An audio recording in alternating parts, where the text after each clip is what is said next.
Good afternoon to all of us. I believe if you are in Africa, this is afternoon or evening. We would like to begin by asking our immediate past chair to lead us in an opening prayer. Please give her the mic. It's over there.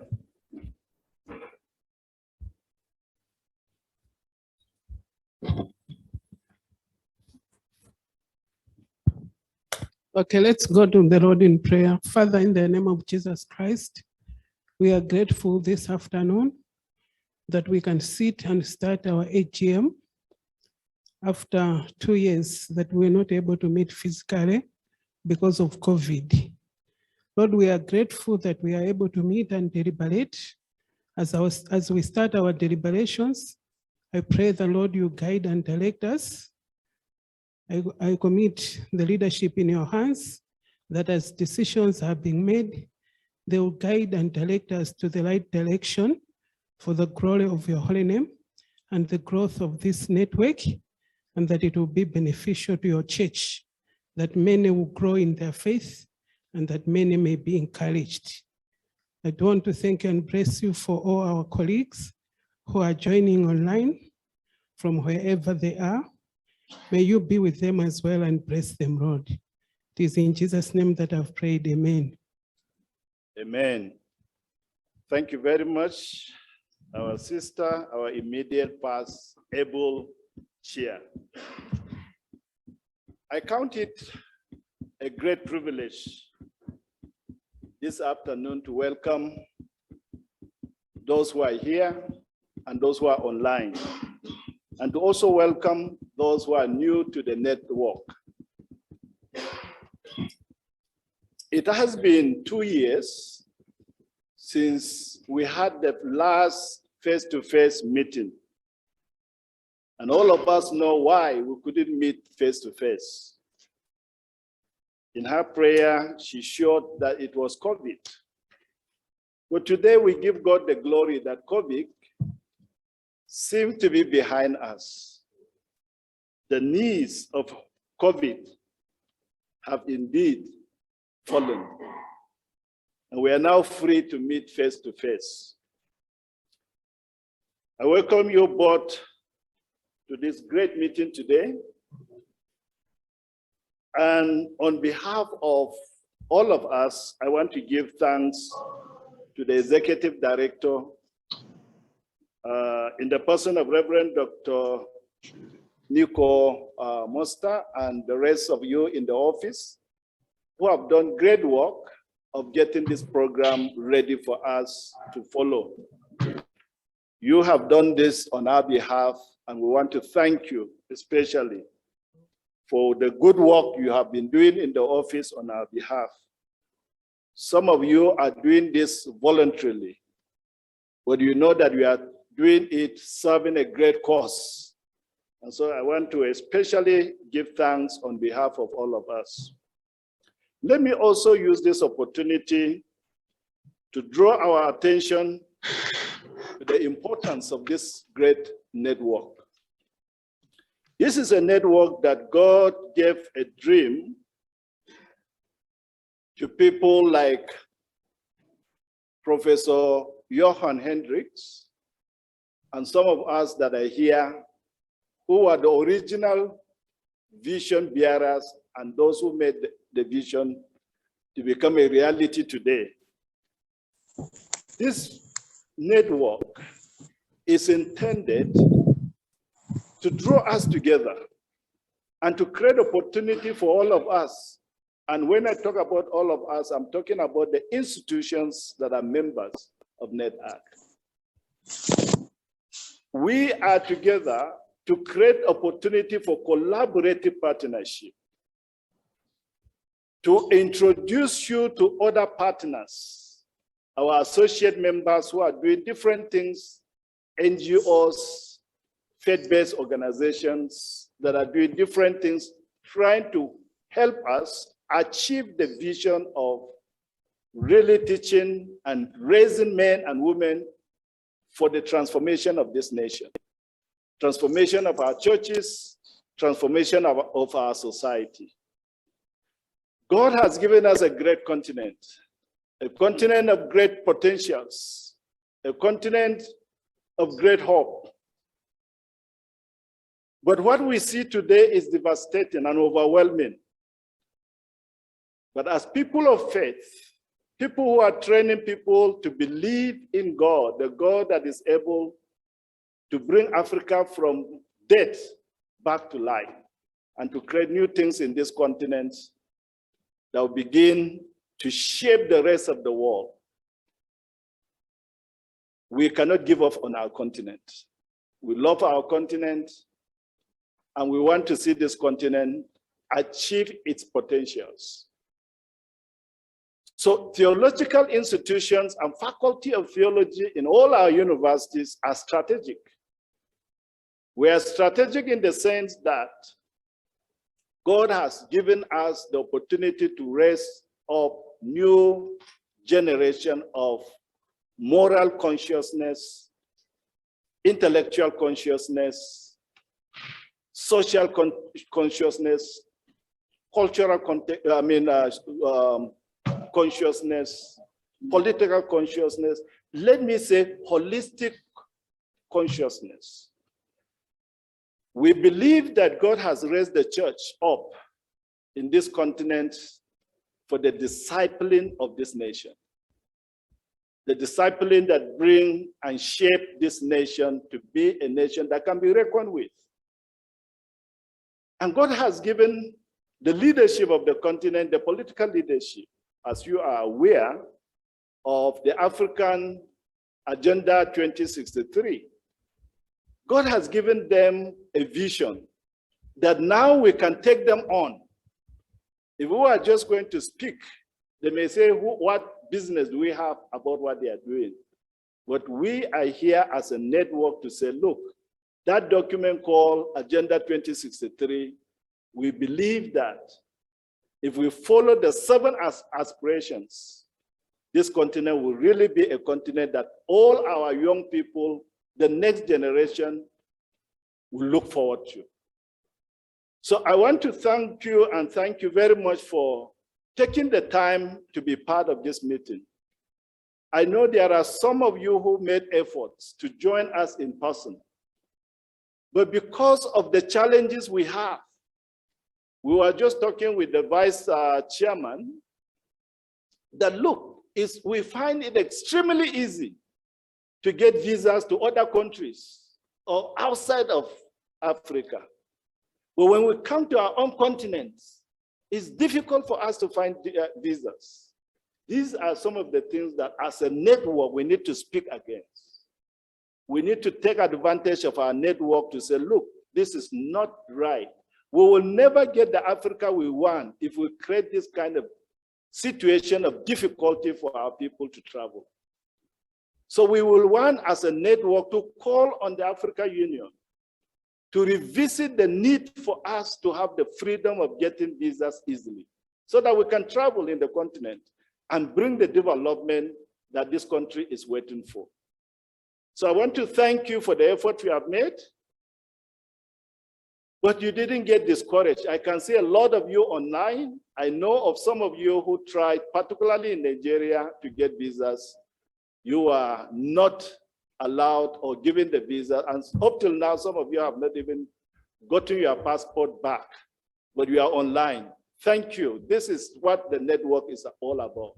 That will never give up on our continent, and we want God to use us to bless this continent. So as we continue with this meeting today, the AGM, I want to say to you, feel free, this is your meeting. It's not about the leadership. Our plan in this AGM is not to be talking. It's to allow you to talk because it's your network. And so I pray and ask that you will participate fully. Participate with all the energy God has given you, whatever ideas that you believe you want to contribute as an institution, bring that contribution for the betterment and for the improvement and the transformation of our nation, our continent. So I want to welcome you and open this meeting today in the name of the Father, of the Son, and of the Holy Spirit. Thank you very much.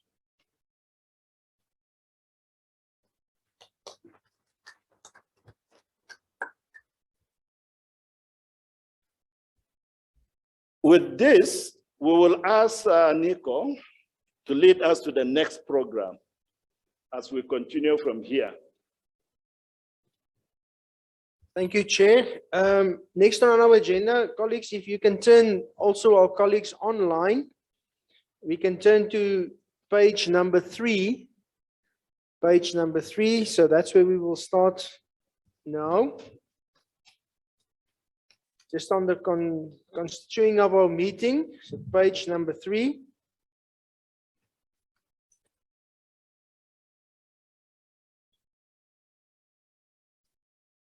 In terms of the minutes, you will see also on the minutes that in our constitution that our minutes gets approved by the EXCO. So if you would like to go back to the previous minutes, there's the link to the website, so you can go back. We do not include them into our agenda. Currently, just feedback at our EXCO meeting last year, it was an online meeting. So we do not have to do any elections, Chair. We can continue. It's according to our constitution. We are in a 3-year term, so this is the 2nd year, so we can skip that. So that's all sorted, that we are within that constitution. We're doing correctly. Then, colleagues, the annual report, as you know by now, that the annual report is this document that you've been sent. So the agenda that we are using is also the annual report. And from the annual report, there's some proposals. So that's how we usually conduct our business. So there's not a specific annual report. This is the report. And from this, we will also do our decision making.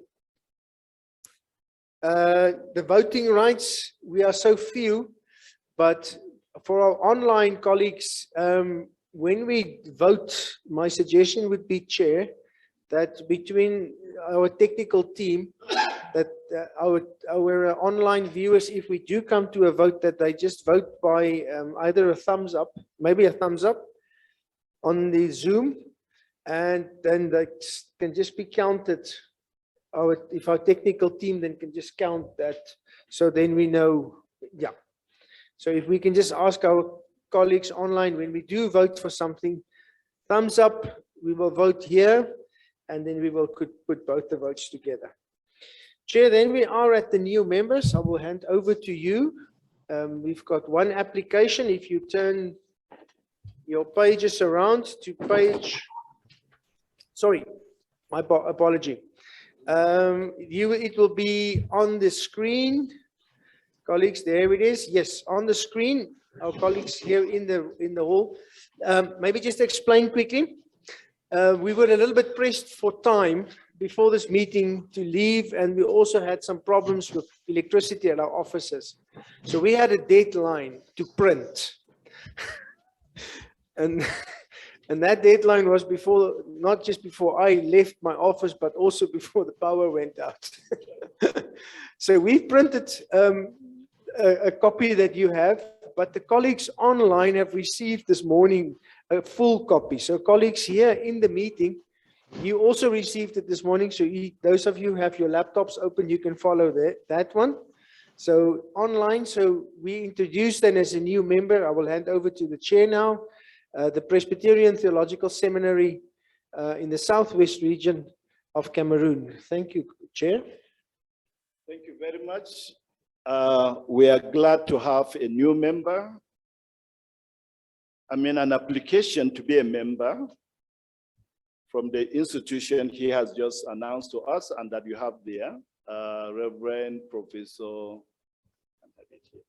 David, who is here in our midst. Would you mind standing?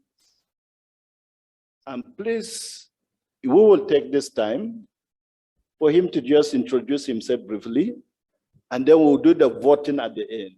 Is that at the end of the meeting, we'll do the voting, but you will introduce yourself, introduce your institution, what you are doing, so that this house will know you and know whether we'll want you to be part of this network. Thank you, Mr. Chairman. You may want to stand where, can you be seen? Might be good if you just stand here, yeah. Yeah, Or here, the camera is also. yeah, just come to this one. That's it. Thank you, Mr. Chairman. Dear colleagues, good afternoon. Good afternoon. It is a wonderful privilege for me to be part of this AGM and to introduce our institution to you. I am Reverend Professor Mbegu David Nyao. I'm the Dean of the Presbyterian Theological Seminary. It is found in the town called Kumba in the Southwest region, and that is in the English-speaking region of Cameroon. It is an institution that was founded in 1952. It is owned by a denomination, the Presbyterian Church in Cameroon, but the training, especially at postgraduate, is non-denominational. But at undergraduate, it prepares pastors for ministry in the Presbyterian Church in Cameroon. A few years back, we opened up the doors to train people from other churches and non-church candidates. But after 3 years, we realized that they were causing a problem because they came looking for employment. So the synod decided that we stop at that level and we only train pastors for the PCC, the Presbyterian Church in Cameroon. Admission into the PTS is through a competitive exam, and it is a 3 years course, at the end of which we deliver a bachelor's degree, a BTH in theology. We are affiliated to the Protestant University of Central Africa, which is our own theological university in Cameroon. And of course, in Cameroon, the government does not have interest in theological education. And any issues that concern theological education are directed to that institution. So they serve as a mentor university to the Protestant family. We run basically 3 programs. We have the bachelor's degree in theology, as I've stated. We also have a Master of Arts in Church Leadership. That is a 2-year program. And we have a master's degree in theology, MTH in theology, 2 years program as well. It is our wish to begin a PhD in next year, next academic year. Our wish to come to NetACT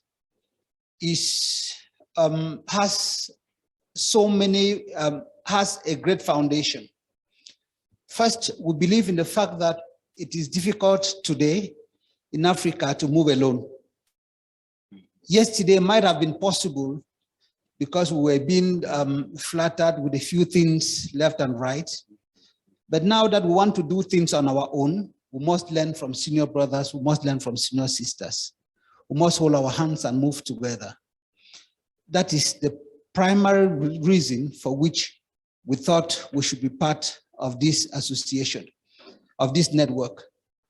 We at the same time that I applied to NetACT, I equally applied to ACTI for accreditation, because we equally thought as an important institution in the English-speaking regions of Cameroon, we should not only gain credibility within Cameroon, but we should also try to place ourselves in a position where we can help other theological institutions in the English-speaking regions of Cameroon. So at postgraduate level, we train leaders of the Pentecostal churches, like the Full Gospel, the Apostolic.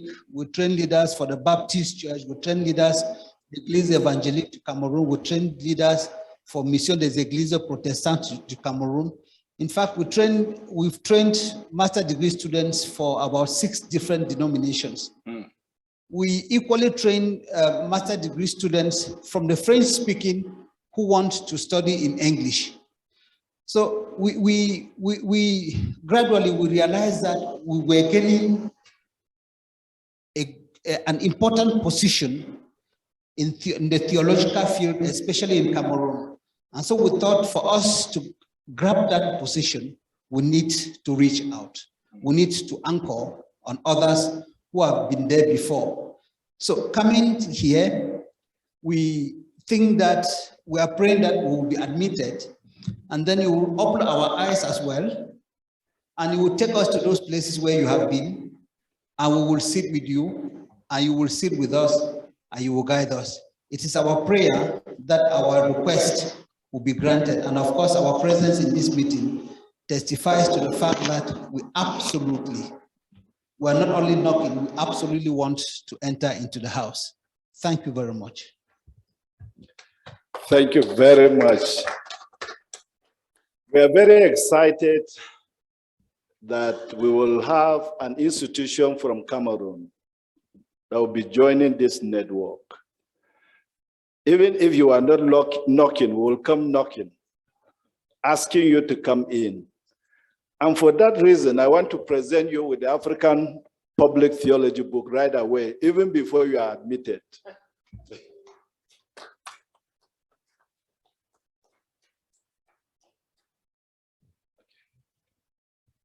Thank you, Chair. Maybe while we are thinking on accepting the new school, they read the public theology, and maybe they decide they don't want to be here anymore. So that's why we vote at the end. Colleagues, Chair, then new associate members. We had no applications for new associate members this year, and then I would like us to start by, excuse Hannes. There's one letter that's written to you from Saul in Nairobi. SIL. Oh, okay, sorry. And they said they will. As an associate member. Yeah, Okay, that's associate members. We don't vote on them. They just become part of associate members. So we will just accept it. That's fine. We can just do the correspondence. That's fine. Sorry, my apologies about that one. I missed it. It's SIL, yeah.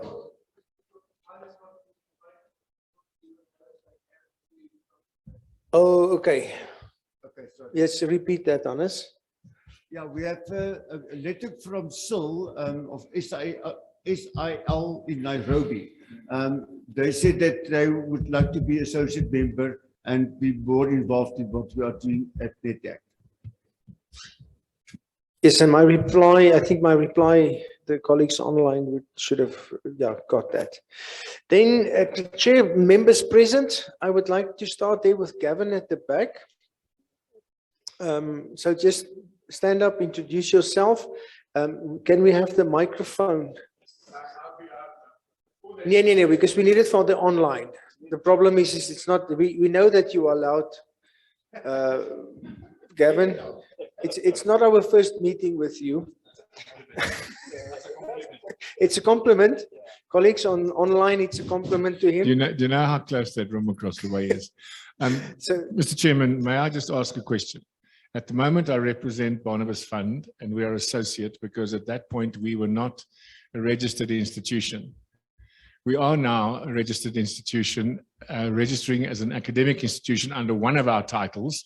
May I ask that the transition could be made, that we now become full members? Do you believe you might have to vote on that? That's why I'm asking before I say anything further. we never had that before, Chair. So maybe we should give them a public theology also. I don't have a copy, but in any case, be that as it may. Okay. Then we'll present them. Chair, may I suggest that we do at the end vote on that too. We will put them in here because actually they're just moving from being an associate member to a member. That's not a, I don't think it's, from my side, if I understand the constitution correctly, it's not a big deal. We can just do that swap. That being said, I'm Gavin Mitchell. I represent Barnabas Aid. The name has just recently been changed, and we have already registered an academic institution in South Africa. Well, we've registered everything except the CHRE, and that is in process, which will be called the Stellenbosch Theological Institute, under which we will be your full member. Thank you. Gavin, if you come to the front.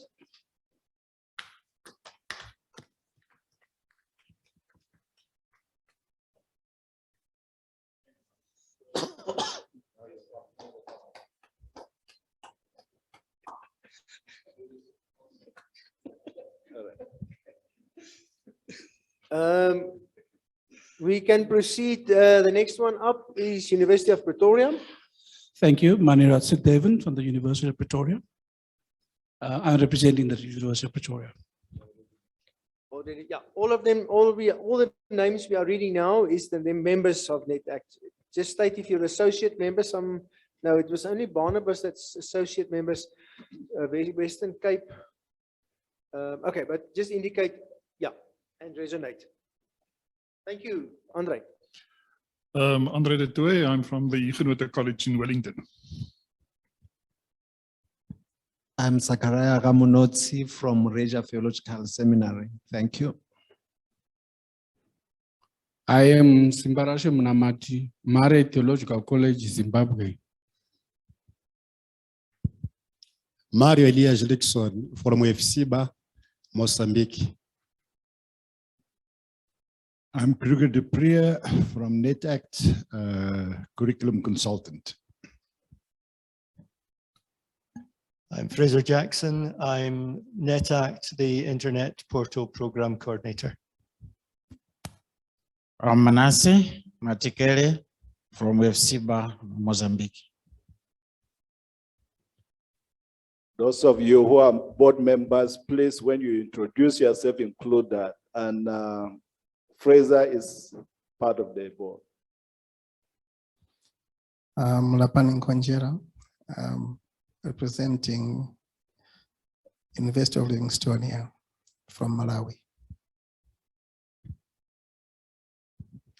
I'm Daniel De Wet from the Western Cape Synod Witness Ministry, and we are associate members of NetACT, and I also serve on the exec.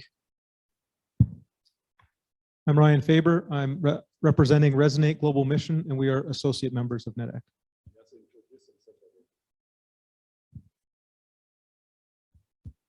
Thank you very much. I'm Len Hansen. Daniel forgot to say that he is the representative also of the associate members on the executive, because we have to represent them as well.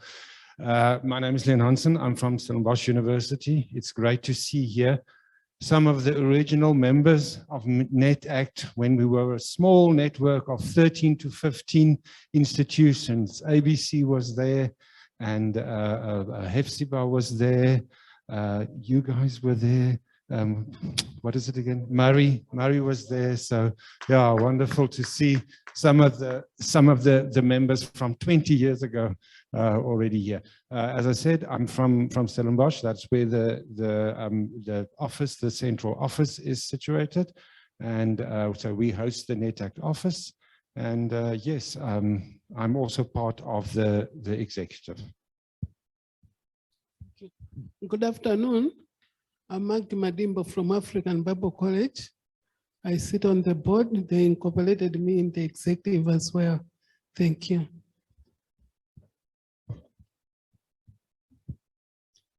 I am Maqebo Mushweshwe. I come from Regia Theological Seminary in Lesotho, and it's my first time to attend NetACT meetings. And we are a member of NetACT. I'm sure not associate member. Yes, we are a member.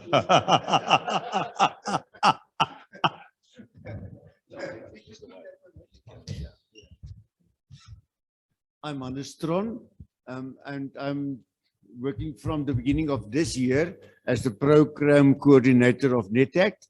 I'm a retired minister, old guy, but enjoy here to be with you. And then, yeah, it is a privilege to serve NetACT from my side.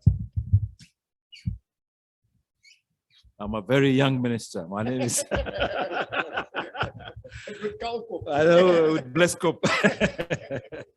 My name is Nathan Chiroma. I serve the Dean School of Theology at Pan Africa Christian University in Nairobi, Kenya.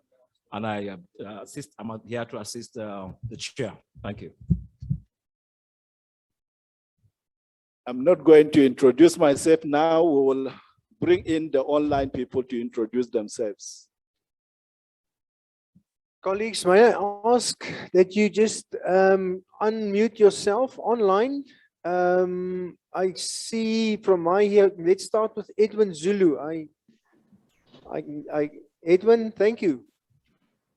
Good afternoon. I'm Edwin Zuru from Justomara University. I'm the head of postgraduate studies and research. Nice to be part of the meeting. Thank you, Edwin. Next on my screen, any colleague next? I am Leonard Katundu from Joseph Fatimare Theological Institute in Malawi. Thank you. Next one, Brother Pam. Good afternoon from this end. This is Reverend Professor Gyang David Palm. I want to greet Anga and my friend, Deputy from Kenya. I represent Gindri Theological Seminary as Provost. Thank you for this opportunity and privilege as a member of the NetACT. Thank you. Thank you. Then we have at JMU, there's another one for JMU on the line. I am Bitrus Sarma from Equa Theological Seminary, Kagoro, the provost, and I'm among those who did not get the visa. My passport is yet to be returned to me, and just greeting you all, Professor Chiroma and Professor Gang and the rest of you. Happy to see you. Thank you very much. Good to see you too. Next is that Chike?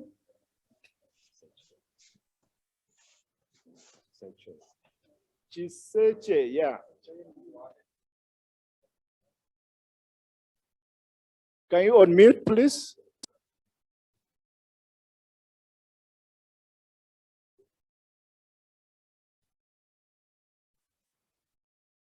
All right.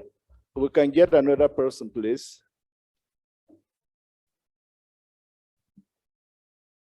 We'll come back to him when he's ready.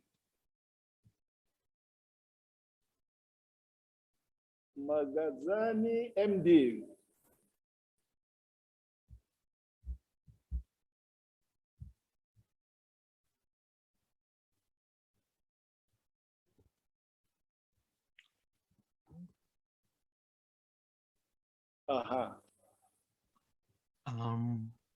Yes, please. Can you go ahead and introduce yourself?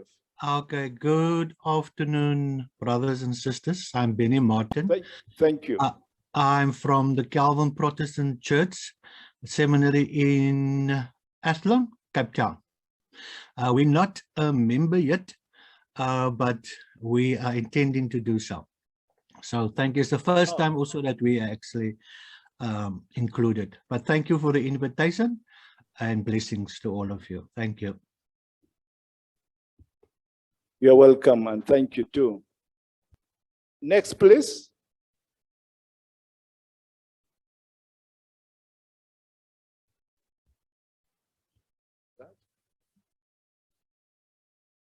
Well, the rest are not coming up, so we will continue.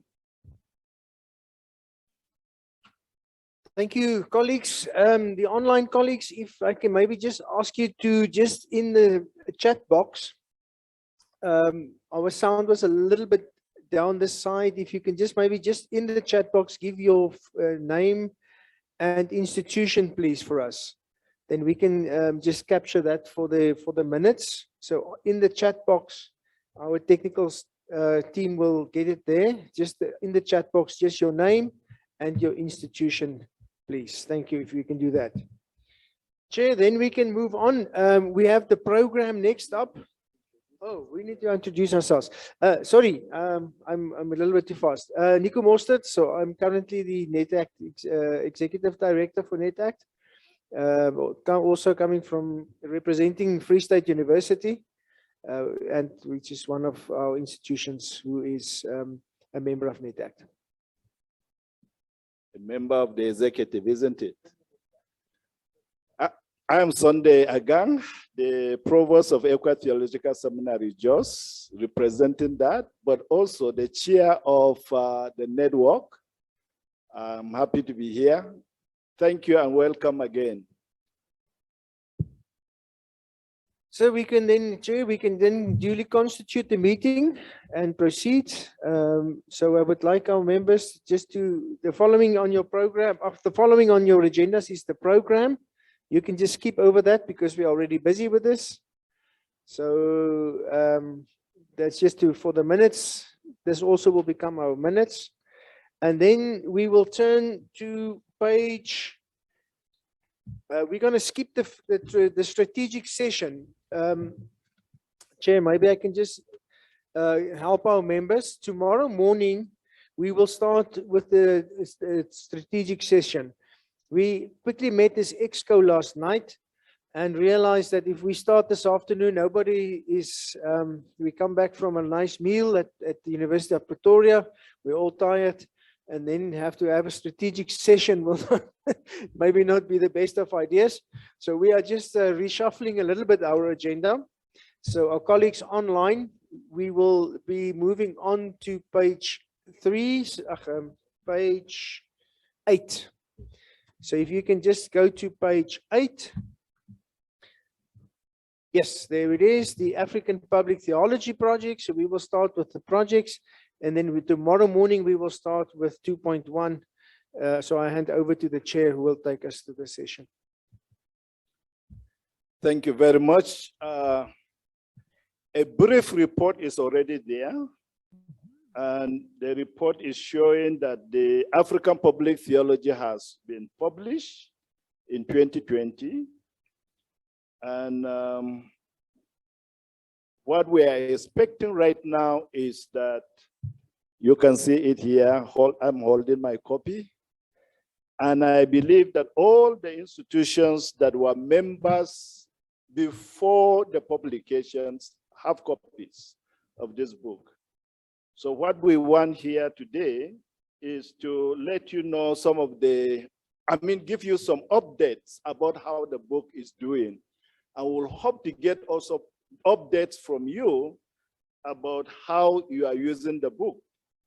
First of all, we really want to thank God that this book is out. And God has blessed it with so much favor, one of the updates I will give you is that one of our institutions, a member of this network, has told us that the whole country has decided that they cannot get accreditation without using this book. This is the book they need to help them scale through the procedure for accreditation. And that is the Lusophone, is it Angola? Angola. Now, they have successfully translated the book into Portuguese, and it's already in the press. We hope that before the end of this year, their book is going to come out. Our brothers and sisters from the French-speaking countries also, through Langham, have successfully translated it. In fact, theirs might come out next month or in November.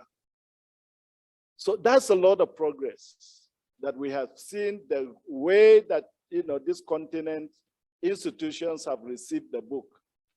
Now, what we want to hear from you is how have you used this book? You have copies? Is it part of your program?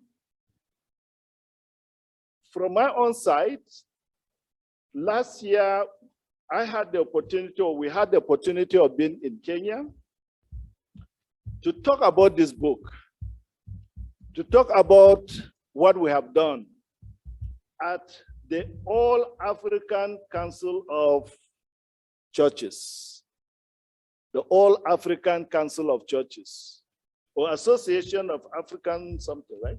Oh, All African Council of Churches. And what we discover is that what they were talking about was something that we have already published.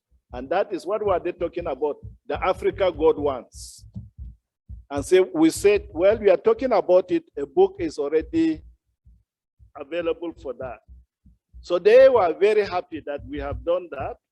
And that was part of why they invited us to be part of that great conference.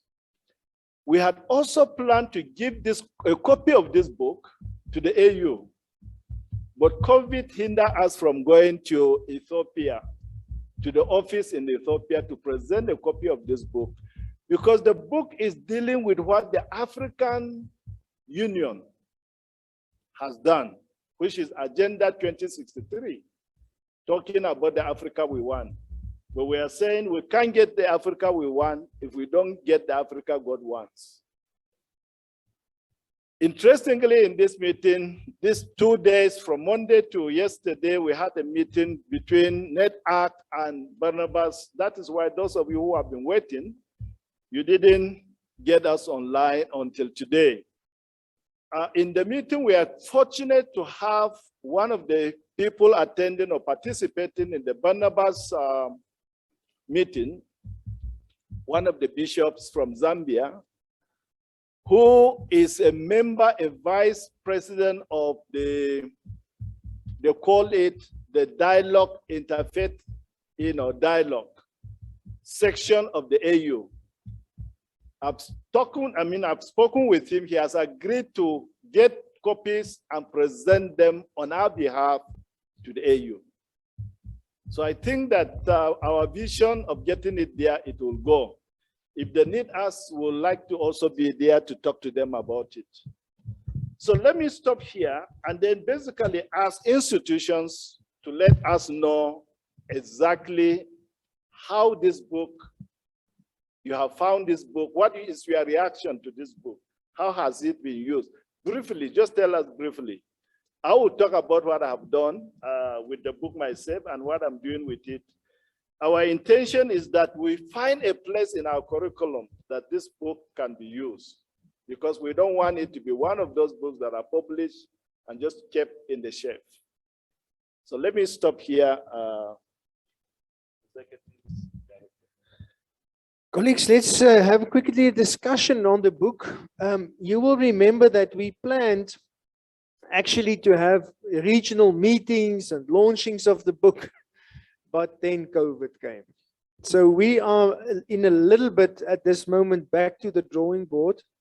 And Chair, if I can just help us, the proposal on the bottom of page 8, the proposal, if I can just put that to the meeting, we'll decide on it just now. The board discuss and rethinks a strategy to move forward with the APT and add to the strategy the question, how can the AU's 2063, Agenda 2063 be served by the APT and curriculums within NetACT institutions? So Chair, I would advise that we have a discussion now, and please, our colleagues online, you are welcome to join us. And just raise your hand that we can see that little hand raise icon on the online. You can just raise it and we will give you an opportunity.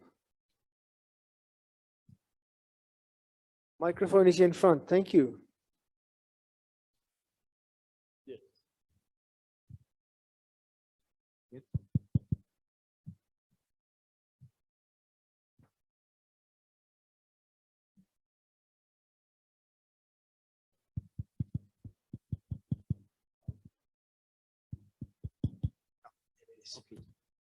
Thank you very much, Chair. At the Mauritius Theological Seminary, we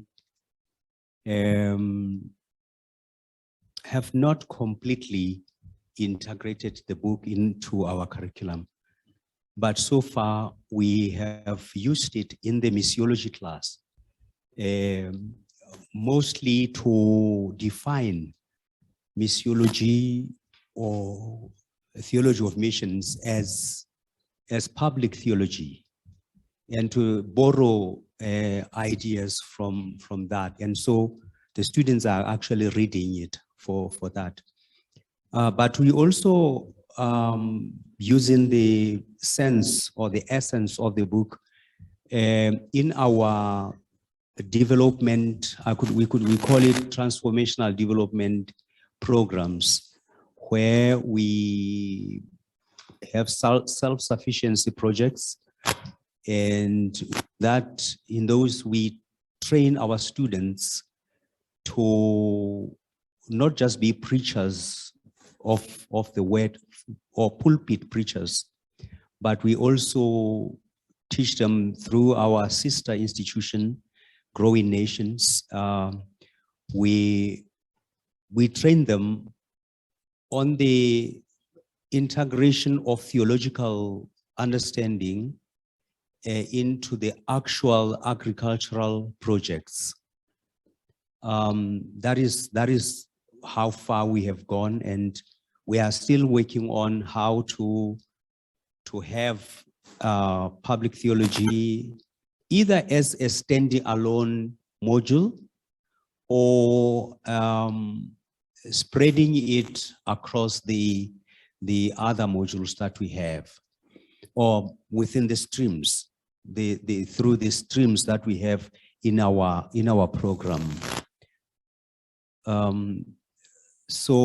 But we also plan to have a launch of the book in which we will have invited our politicians to talk about how their faith is played out in the public sphere.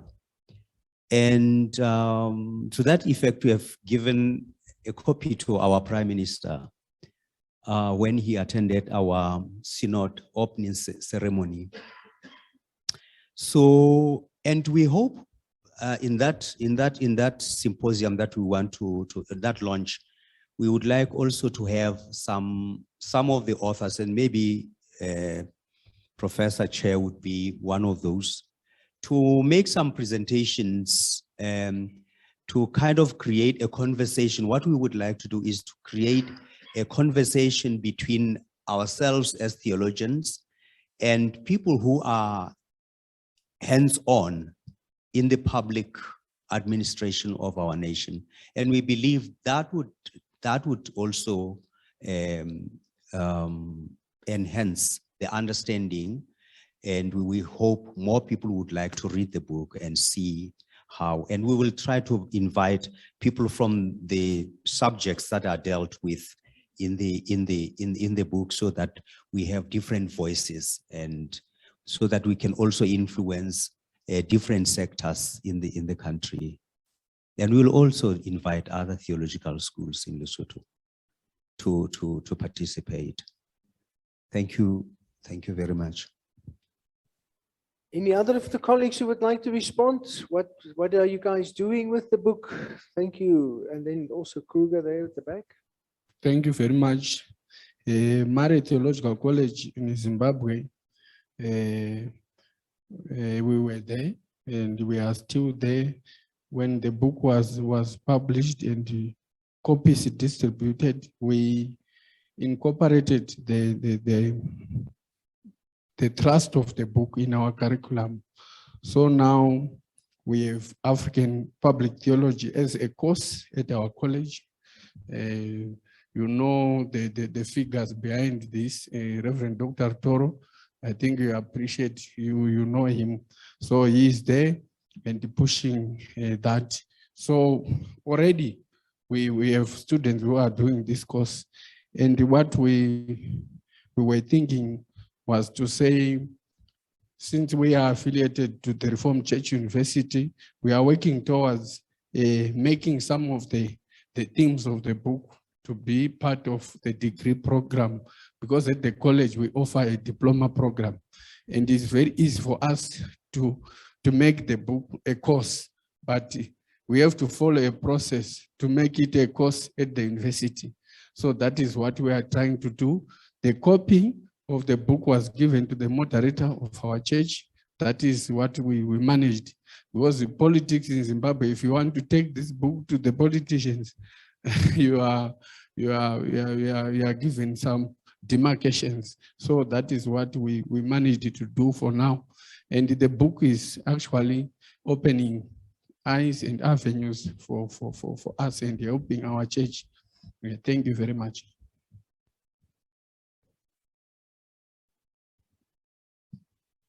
Yeah, thank you, Mr. Chairman. As you heard, that in the Portuguese language is still in printing, but as I was helping with the translation, I had some PDF files that we used already at Hefzibah, so I started with that. Especially started with the democracy. We are choosing some of the chapters that we think is relevant to us. So we haven't yet decided how to integrate it. It's interesting. I did this as part of ethics, but it's interesting that it's missiology. So and some are using that as a separate, it seems to me, subject. So we will still have our strategic planning and Hefzibah. But as I struggled through the translation, yeah, I became excited myself, and I really hope we will be able to implement it. Unfortunately, at this stage, we will not have copies, so we hope that with Hannes and the other guys, we will have some copies from Mozambique, at least 4 for our satellite campuses as well. And can I just say, we've done with my 2 brothers a friend-raising tour for the last month, actually. And we promoted this book also in churches. And what he said is interesting. Afterwards, some politicians were always coming to me and said, "Hi, I need that book. I want from a biblical perspective to know what I have to do about land issues and all those kind of things." So I don't know how we're going to sell the book or what the case may be in South Africa, but there are politicians in parliament and in municipalities that would like to read that book. Thank you very much. Next one is Malawi. Just a reminder, if you pass the microphone, colleagues online, please give us an indication if you would like to share. You are welcome to just raise your hands. Thank you, Chair. As I said, I'm Lapani, representing the University of Livingstone from Malawi. I have about 3 things to share on the book, which we take them as the positive aspect of sharing this African public theology book to our institution. The first is that towards the beginning of this year, we had a wide curriculum review. That was soon after receiving this book at our institution. So the good part is that I would like to report that the book has been included in the prescribed texts at the institution, mainly on the theology institution. And the other good part is that we have also managed to integrate this book as a reference section for other disciplines, such as social sciences. And we have also received comments that I think this is a very important and very useful text that can be used in social sciences as well as in Christian living courses, which are also cutting across the humanity programs in our institution. And the other positive part is that the book was also recognized and appreciated when it was presented to the Investor Council. So even the council appreciated the receiving of this book, and the members who read this book copy really appreciated that. I think the book will be so useful to the theological training in our university. So at the moment, it has been included in the prescribed texts in different disciplines. The good part is that the Faculty of Theology is trying the best they can to at least come up with a particular course that can be speaking to the content of this book, so which they have not yet finalized. So that's what I can share with members here. Thank you, Chair. We have online, Chair. Pam, can you open up for us? Just go online, please. Unmute. Good afternoon. Good afternoon, Asmo. Good afternoon, Asmo. We are grateful for the public theology which was launched in Nigeria. I thought the chair was going to tell us about more of what we did in Abuja. But since ever then, the Ginde Theological Seminary have incorporated the book into her curriculum. Basically, by next month, Professor Poko, who is the General Secretary of our church, is going to lead our PhD students, about 15 of them, to now take them through the PhD seminar on public theology. And the book basically is the main textbook. And at postgraduate level, the master students too, they are using the book for one of their courses. And we've even developed the curriculum for us in our own seminary, so as it can become very contextual for us and serve our team and church leaders. So we're really grateful. Well, it's a great book, and it's very useful to bring a transformation of the Africa God wants, and we're really grateful for that wonderful venture. Thank you very much. Just to speak a little bit of what we're doing here in Gende. Thank you. Thank you. Then we go online to Chitsulo.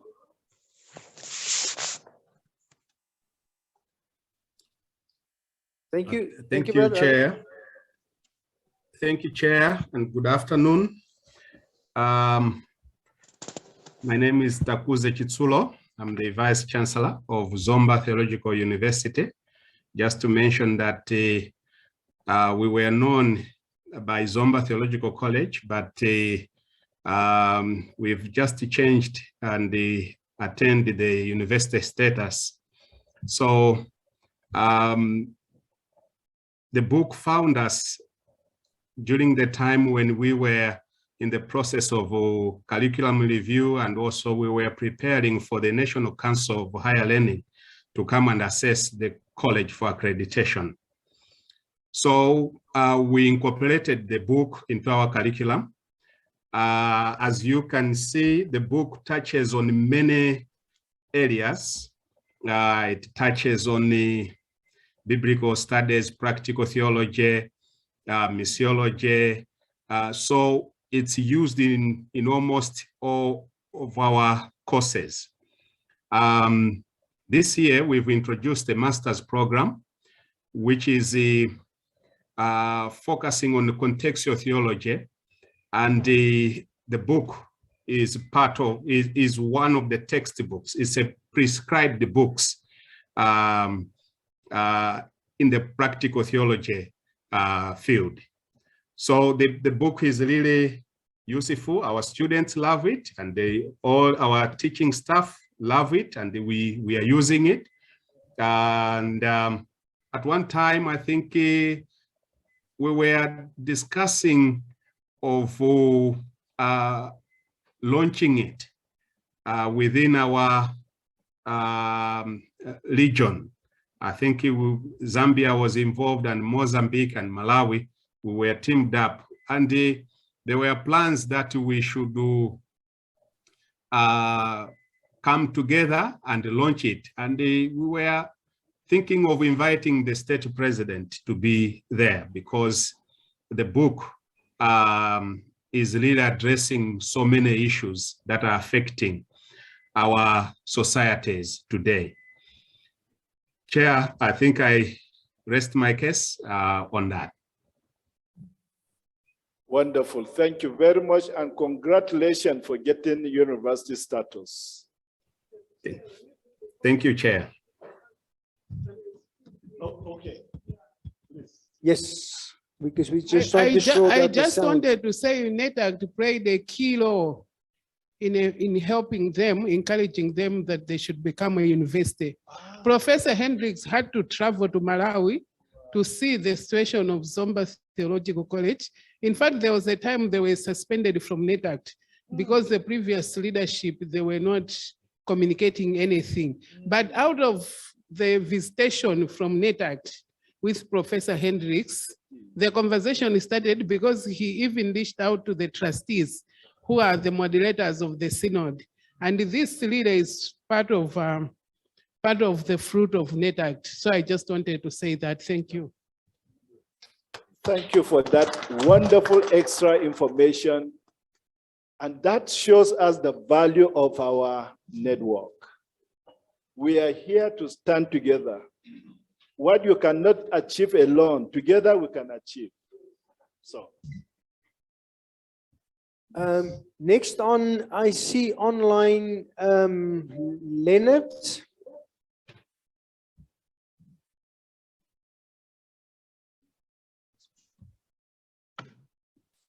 Hello, good evening. I am Leonard Katundu from Joseph Fatimare Theological Institute. And for information, this institute now is a theological faculty of Nkoma University. And therefore, we are still maintaining our membership with NetACT. Now, let me also reiterate what my colleagues are saying about this book, that indeed this book is indeed very helpful because of the public as well as contextual theology that it is providing. And with us at the Faculty of Theology, what we are intending, of course, now the book is already in the library and it's being used by members of staff as well as the students. And in this regard, what we are planning is that very soon we would like to revise our curriculum. And therefore, as we are revising it, obviously, the book will be taken as one of the prescribed books because it is indeed speaking to our society. I mean, it's very contextual in this regard. And at the same time, we have had we are still in the process of registering Master of Theology program with our university. And then this Master of Theology program, it's going to be research-based, of which we have actually selected some books which the students will have to, to summarize and even to discuss issues which are cross-cutting in terms of, the context of theology which we are supposed to undertake as a university. And therefore, we are very grateful because the book, because we have been provided with enough copies, which it will not be very difficult for us to make sure that the students will use that. Because in this Master of Theology program, missiology is one of the core subjects, which, those who are going to pursue that program, those studies will have to study. So in this case, we are finding the book as very helpful and indeed something that we are going to benefit from. Thank you so much. I think this is what I will share at the moment. Thank you. Thank you. We move to Beatrice. Beatrice, Sama, you have got your hand raised. Thank you. Thank you very, very much. We here at Ekwa Theological Seminary, Kagoro in Nigeria are so much privileged to have the book, African Public Theology. Actually, our PhD that started 2019 has public policy as one of the tracks. And so the book came at a very right time for us.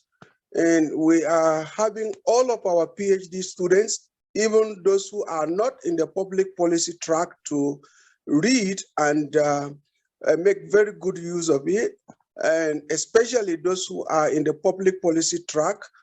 And so the book is really, really very, very timely for us.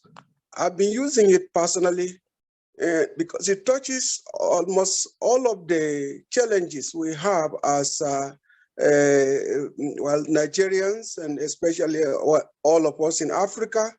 And, you know, we feel that if we had something like this and have a way of implementing what is in it, Africa would have been a better place by now, and especially with the very, very, very excellent writers who pointed out some of those things that we need to do as African Christians in the public square. So it's a very wonderful book, and we at Kagoro are using it as a textbook for our PhD program, and the other classes are also using it as well. So thanks to the chairman who has done so much to ensure that we have the book, and all of the contributors have done so well, and we just appreciate you all for the book. Thank you very much. Thank you very much. I wanted to speak for African Bible College. At ABC, we have not fully incorporated the book in our curriculum. Colleagues online, can you just mute? We have some feedback this side. That's why we are. No. It's thank you, David. Yes, so we have not fully incorporated it in the curriculum, but we have started the curriculum review this year, and we hope to incorporate it. But one thing that we would want to be clear on, so we love to make sure that our students have textbooks that they buy and they take home after they graduate. Currently, this book was printed in the UK. It's a bit expensive to ship it. What plans do we have when we start using it local as a textbook? What plans do we have as a network that we can make it local here in Africa so that we can easily access it and buy it in bulk and use it as a textbook? Thank you.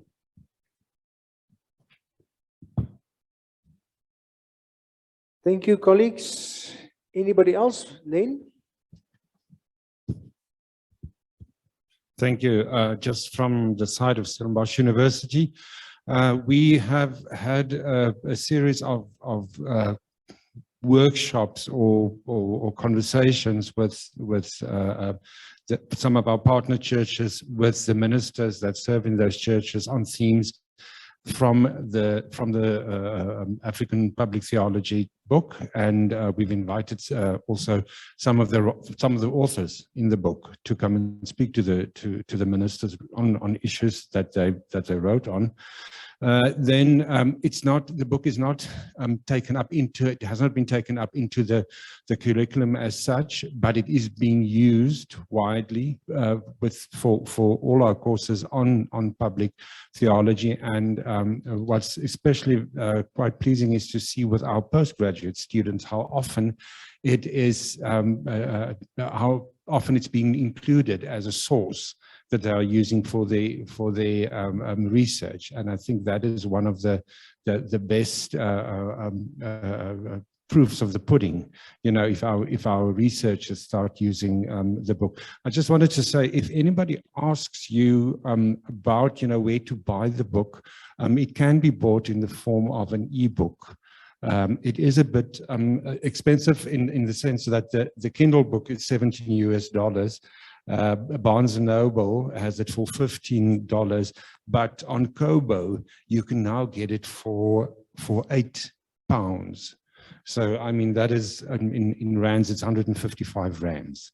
So that's really affordable for a book of 460 pages. So, Kruger, if anyone asks you again, you know, where can I get the book? Send them to Kobo. It's a bargain.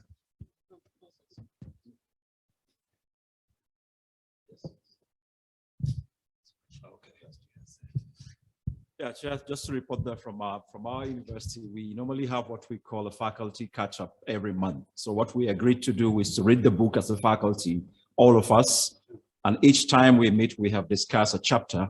So with that, then all those who are teaching what we call the university common courses have included that as a core textbook, and we have seen a lot of students who have read that and who are not even studying theology coming to ask more questions about that. So first, what we did, we have to get a buy-in from the faculty, and now they are using that as part of their teaching tool. And then we have the students who are doing the Master of Divinity in Public Theology. It's a required text. They have to read it, and they have to also summarize it. Thank you.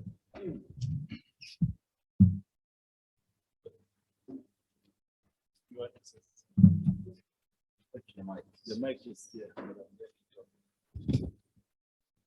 Mr. Chair, I just want to appreciate the book and to say that when I attended the meeting in Nairobi, I had a copy, but immediately I arrived Cameroon, my copy was seized by the synod clerk of my church.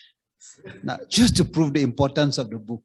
Now, I'm glad for the copy you've given me. Can we have copies here, please? Is it possible for us to have some copies?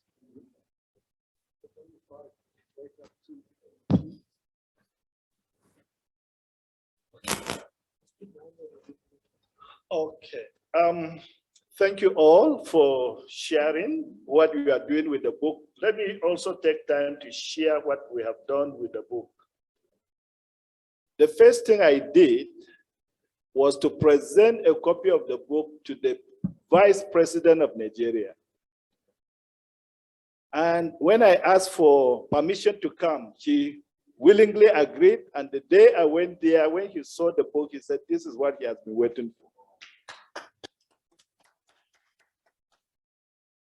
The second thing I did was to present this book to the former president of Nigeria, Olusegun Obasanjo, who was a member of the AAU that actually, AU, that actually promoted and published the Agenda 2063. He too was very excited that we have done this in that area. The third thing we did was to launch the book in the capital city of Nigeria. And we invited politicians, top politicians, to be part of that launching, and they came. And we were able to launch the book in Nigeria on behalf of the whole West Africa. The fourth thing we have done is that this book came at the time that my seminary was reviewing our curriculum. So it became very easy for us to get it into the curriculum. Right now, because of the book, we have created a master course called Foundation for Public Theology, which I'm the one teaching. I'm teaching this course, and when I read the book, it's like I didn't know anything about the book before. I enjoyed it. I'm finding out so much information that is very helpful. And the interesting thing is that this year we have 7 students from Liberia who have come for their master program at the seminary. They are part of this course that I'm now teaching. Almost all of them are saying, this is what I have been waiting for. In fact, they testified that, some of them testified that they were fed up with ministry. But this has given them another dimension of ministry. They have seen what God can use them to do. They want to do PhD in public theology, both from Liberia and Nigeria. So I'm getting new disciples. I'm getting new disciples. So I'm really, really excited with the African Public Theology as a textbook. I'm not done. I set up a committee that have come up with a draft of a curriculum, which I've given to Kurga now to take a look. I've also given it to John Jusu, who is an expert in curriculum development. I should have sent it to you because that's your own area too.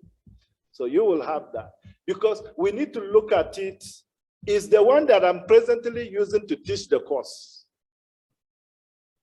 Even though it has not been reviewed, but I think that what they have done is good. So I've started using it even before the expert says, yes, let's go for it. Now, John Jusu has actually given an idea of how we can do it to reduce it to become a course and a program. So he's going to help us work on that. Let's pray for him that he fulfills his promise. So for me, this is a gift to the continent. And this is the work of a network. This is the blessing of a network. I had the privilege of being invited to the US to talk about the book. At Langham, they have, a meeting of all the Langham partners and all of that, donors and all of that in the US. So I was invited to talk about this book. When I did my presentation about the book, immediately people started just buying the book online. Because they were saying, look, this is the kind of things we need. We still have 2 levels to go. This book is not just meant for institutions, it's also meant for the church.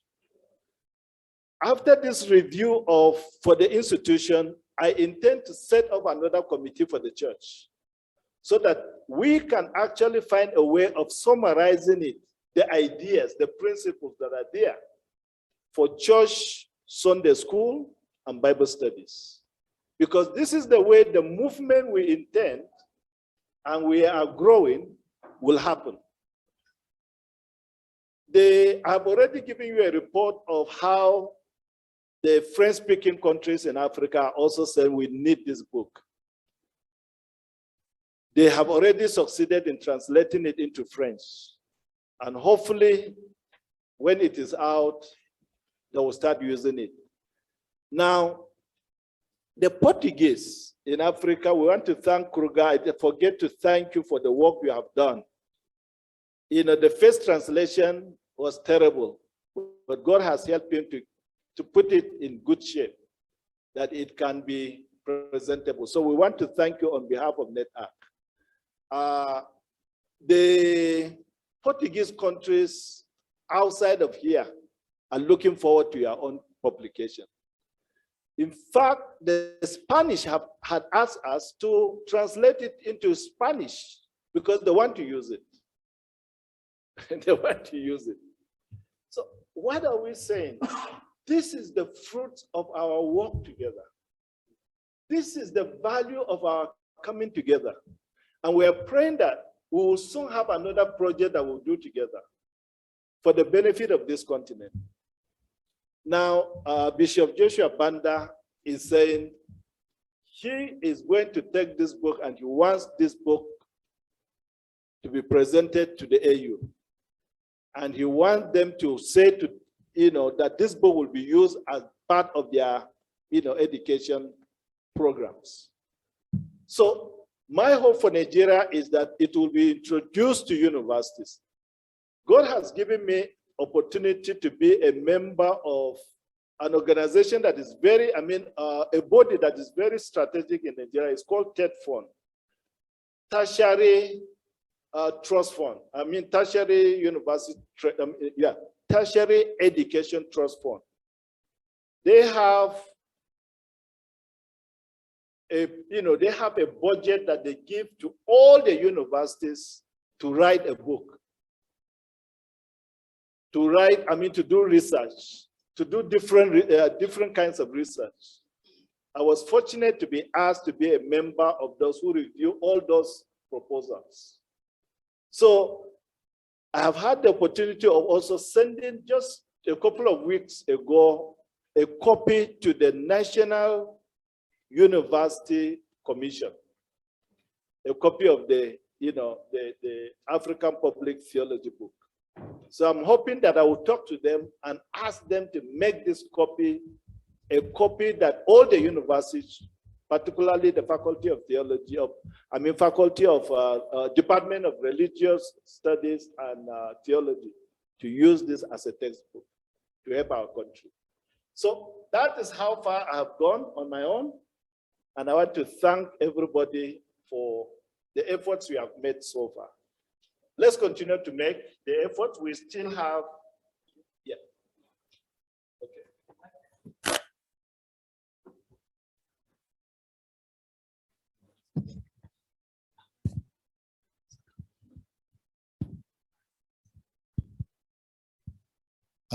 Primeiro, agradecer ao presidente pela oportunidade que me concedeu. Just like to thank you for the opportunity.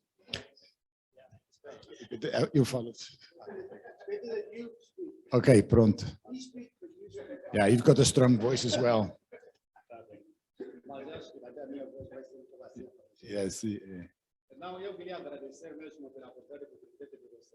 Thank you for the opportunity to speak.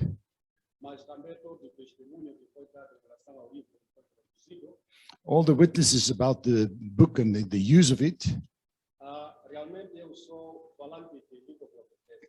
It's true that I'm from the Portuguese language.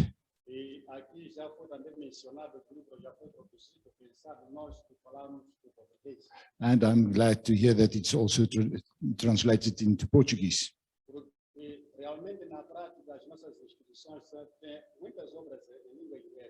So we've got at our institute a lot of books in English because of our heritage orientation in the past from South Africa and other places.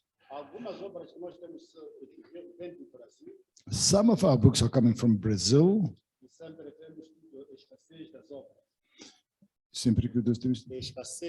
Okay, so we have to have access to those books.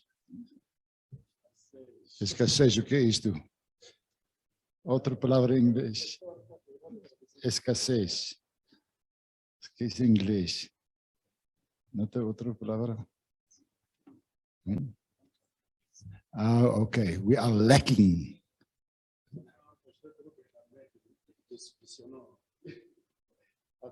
Mas queria dizer que assim que o livro já foi produzido, não pedíamos, conforme o senhor que já foi dado aqui, que é bom livro, é uma boa obra, e não também a própria tradução, que seja uma tradução de excelência, para que também essas coisas que falam português também tenham acesso. So we are looking forward to the translation, and we hope it will be an excellent translation that we could use. Porque se a própria tradução não ser uma boa tradução, então as pessoas não podem muito interesse em usar. Because when it's not a very good translation, then it will discourage people to read. Então, era o meu apelo. So my apelo muito humildemente mesmo a revisão, a tradução, para que aqueles governantes que foram mencionados em alguns países, também nesses países língua portuguesa, também tenham acesso a essa obra. Yeah. So my appeal is we're doing the same as that you did, that it would be of such a excellent standard that we could also produce and give it to some leaders in our community and in our state. So that's my appeal, that we, at the end, all the things that we are going to translate should be done very well. Good. Thank you very much. Colleagues, can we move on to the next question? And the question is how do we incorporate or how do we link the African Public Theology with the AEU's Agenda 2063? Charisma, can we have a screen share there, please? That, yeah, of that email that I sent you.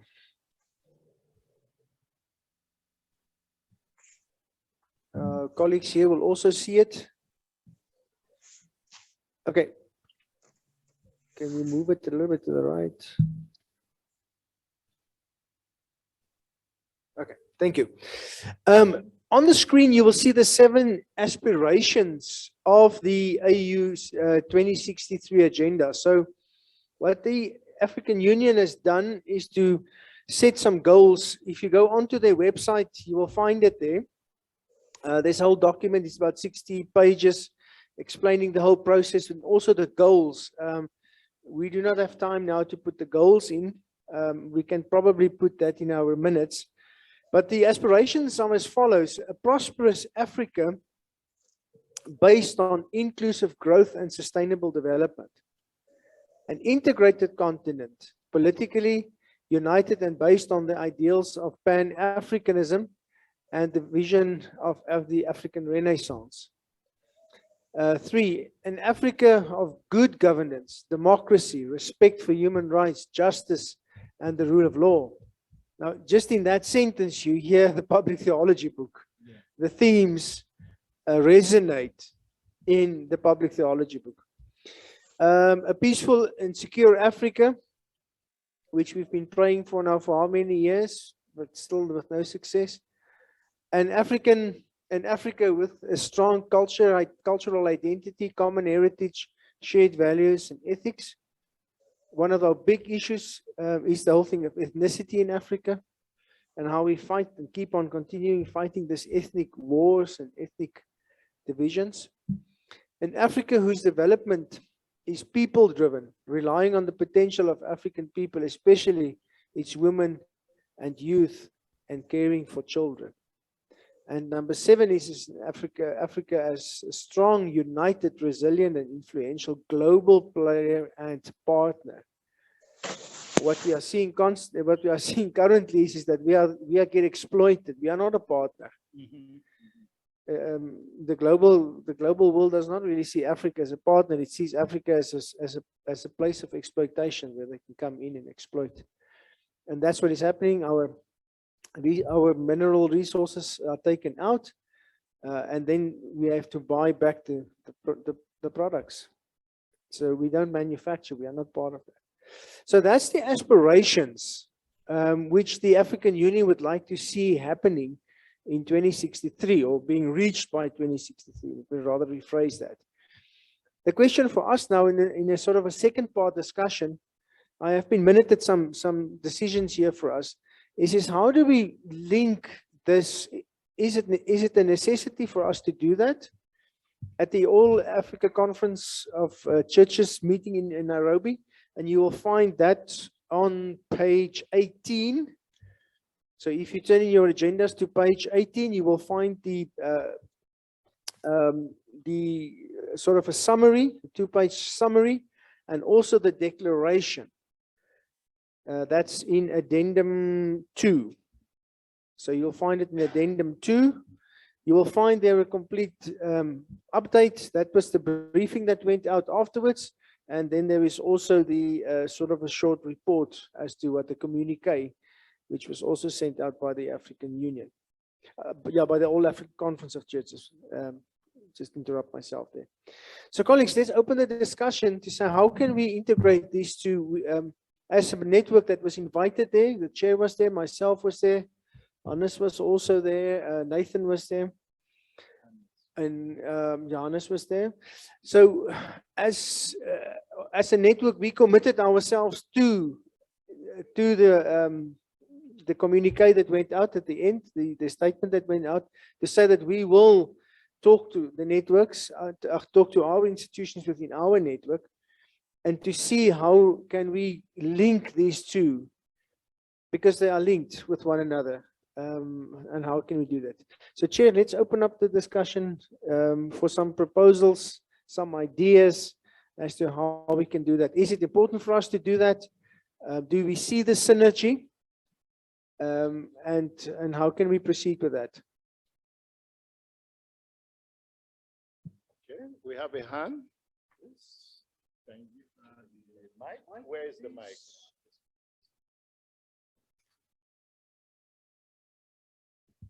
Thank you, Chair. So for us in Malawi, we have translated the Agenda 2063 to a more Malawian document. It's a Malawi 2063 vision. And in that vision, the goal number 5, it talks about governance. And if we did the launch, would have said it at that time, but hopefully we can still do our launch, and we can lobby with the commission that is working on the Malawi 2063, so that this can be used. This can be used as a source to ensure that values are instilled in people for good governance. That's what I'm thinking. Thank you, Chair. You're welcome. Next, any other person? that would like to share?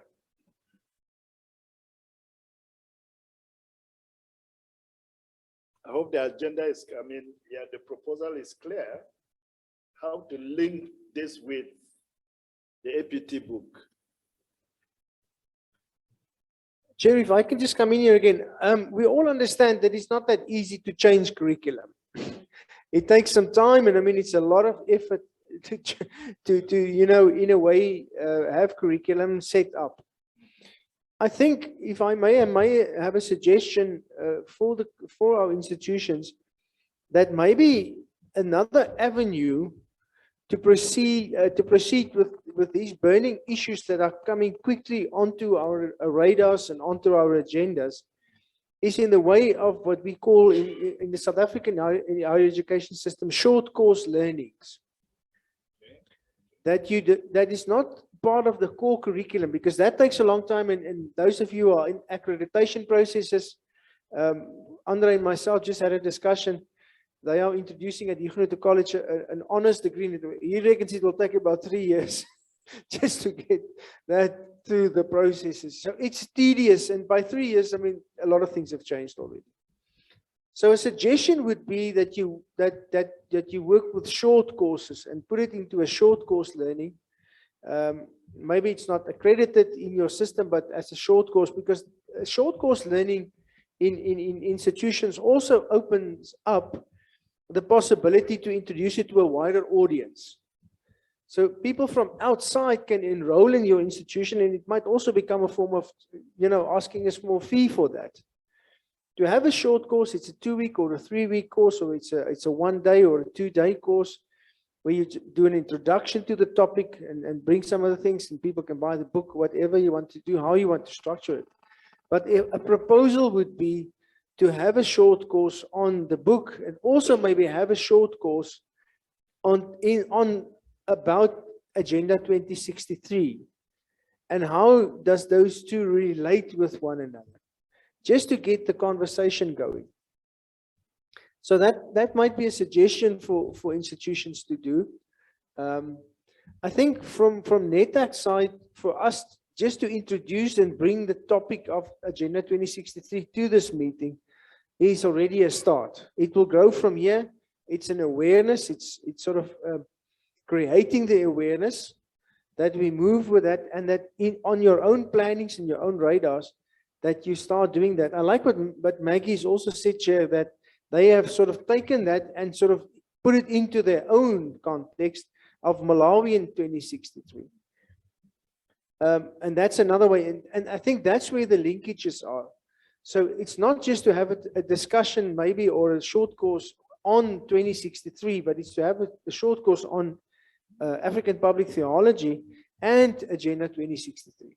So that might be another way to add it, or to raise, to create awareness within communities and within broader communities.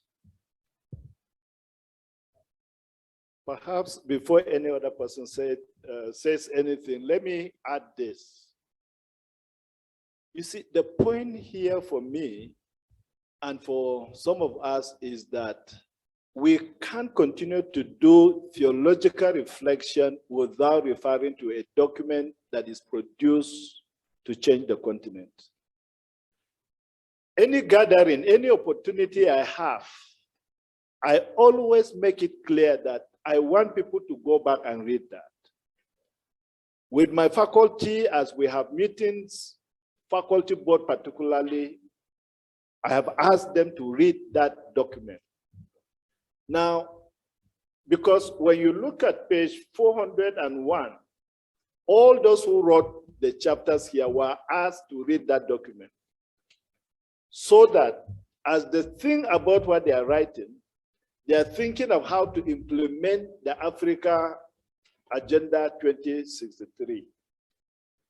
But that document is very important for theological institutions and departments or faculty of theology, department of religion, theology and religion, and all of that.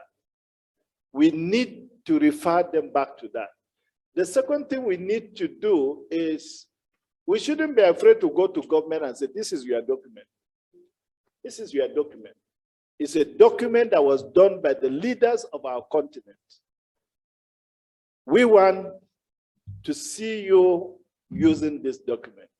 And we want to partner with you in helping our people to understand this document. So with that document, taking it, really using it to talk to them about it, is pushing them. I've never had Nigeria government talking about Agenda 2063, but they were fully part of it. There were ambassadors in Nigeria that were part of the drafting of that. I met one of them. He was surprised that we have developed a book like this. It was through him that I was able to see the former president. And he told me in 2013, they were the one who drafted that document. I said, but why are you not talking about it here in Nigeria?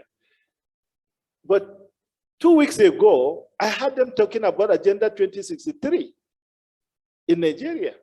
So I said, this is good opportunity for me. I'm now going to find a way of getting them.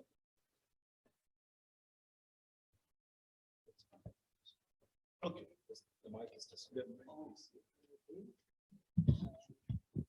I think this is a simple follow-up that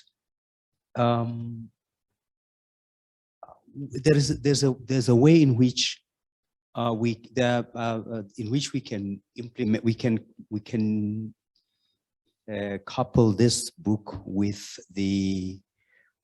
Agenda 23 and 63 and our national development plans, because they also align with Agenda 2063. Just before we came here, a permanent secretary in Lesotho for gender, the Ministry of Gender and Youth Affairs, she's a member of our board, seminary board. And she was talking about how the ministry has drafted a law that has been passed in the parliament, and how they, as the ministry, wish to have a partner that could help churches or ministers understand the contents of that law from a biblical or from a theological perspective, because she believes that a church has become one of those places where gender-based violence is actually encouraged, protected, and all that, because there's a lot of gender insensitive or gender insensitivity in church. So, and I said, we can, as a seminary, we can do that. And I believe the book has in it, it has issues on gender-based violence and economics, and it's to take our national development plan, a strategic plan, and then aligning it with Agenda 2063. I think it is possible to do all these things, collaborating with players in the field already, not considering ourselves as church and isolating ourselves from what is going on in the public arena.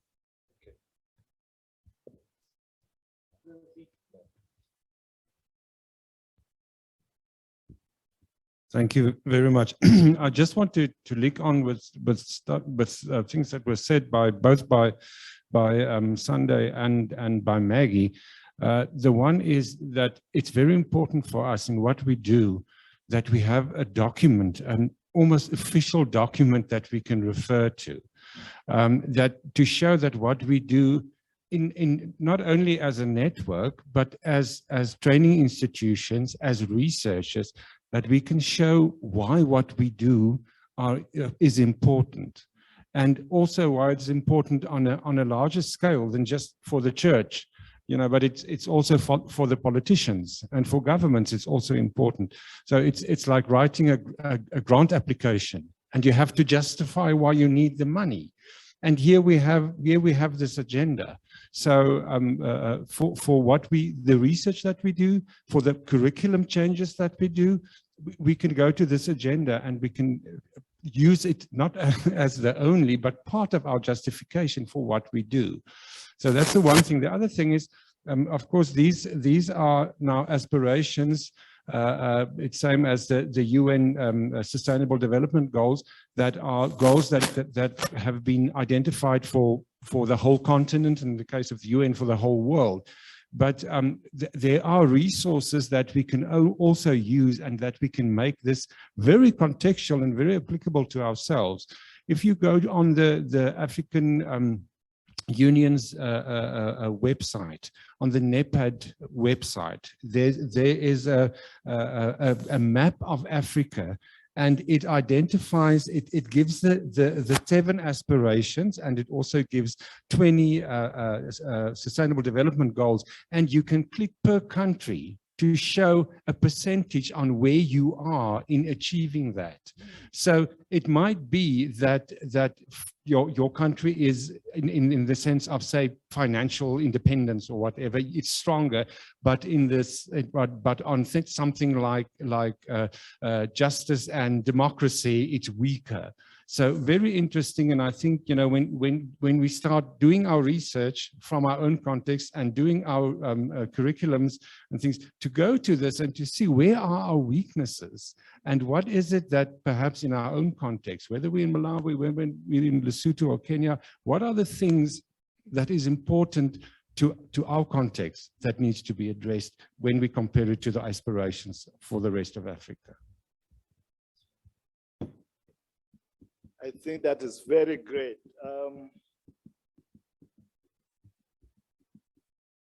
Yeah, another hand.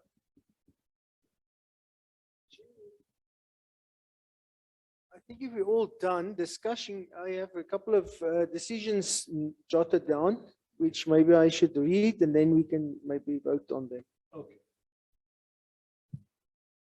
The first one that I've written down is we discussed the launch, the progress in the launching and the using of the African Public Theology in our respective institutions and countries, and are pleased that it is widely used in curriculum, also prescribed as textbooks, and there are also reports of wider launching within our countries. So we just express our gratitude that it's happening. Number 2, we express again our appreciation to Langham for their support for this project.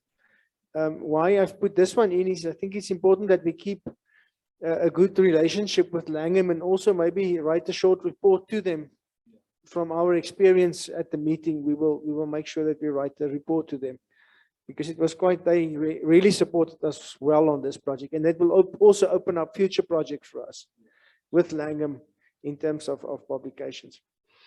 Number 3, the board emphasizes that the success of the project resides in the fact that it is a truly pan-African publication.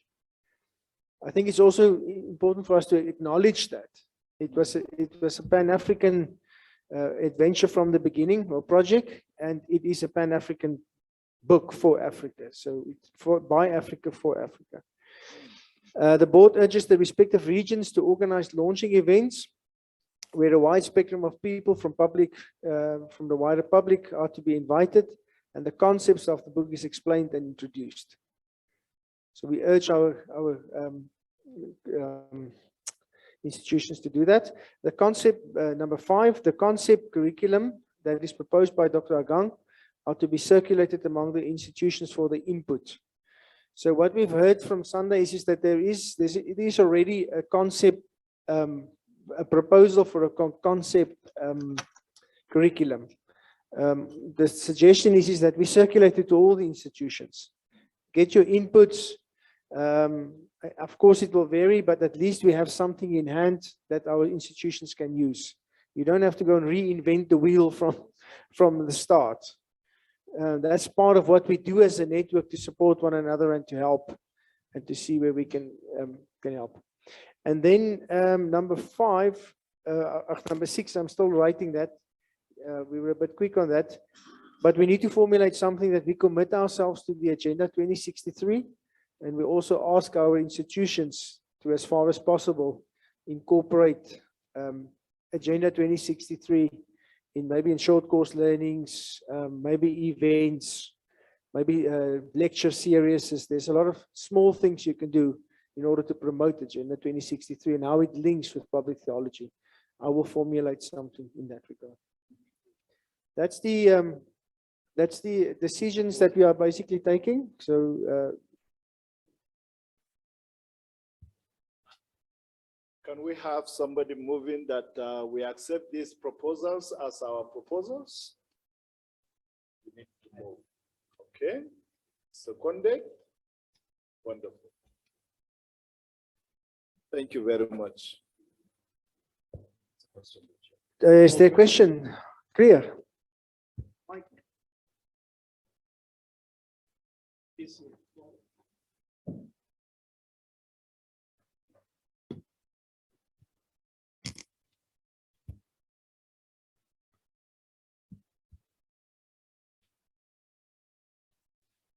Yes, I just wonder to what extent is the Agenda 63 known to all our institutions? I think last night you said that you're going to put 7 principles on it, hey, something like that. So that's what you're going to do now. But I mean, I think that it is necessary for some people just to know a little bit of background to what it is in summary, and to have that available. And we would like to have that available in Portuguese as well. Yeah. I think what we will do is we will just put the links on. It's all, everything is in. If you have the book, it's there. Yeah. Page 401. The link is there. You can also Google it.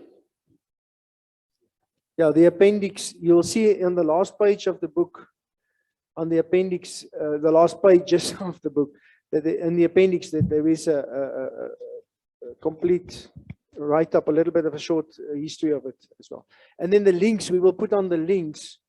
We will include the links in our minutes as well. There's a hand, Maniraj.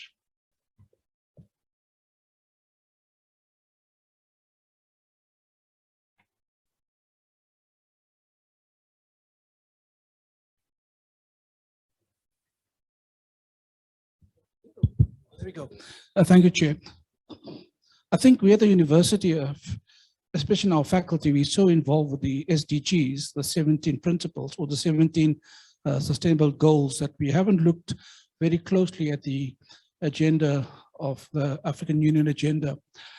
And I tried to do look at a comparison between the African Union agenda and sustainable development goals.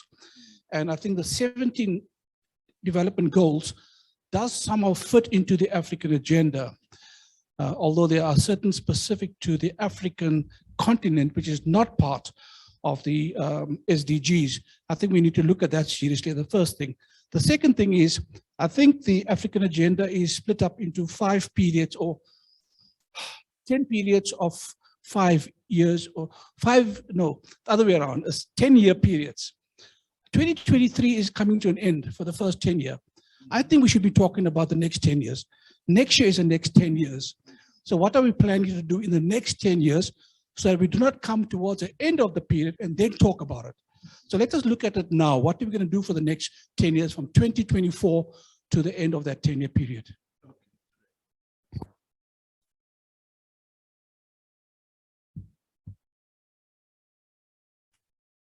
Okay, please.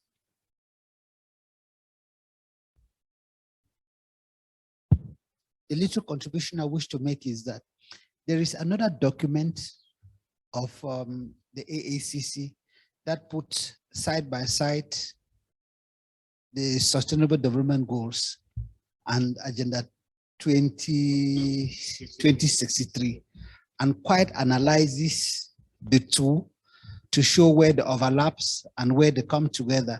So I think we should also, if if we get to that link, we can also get that document, which will give us ample information. From where?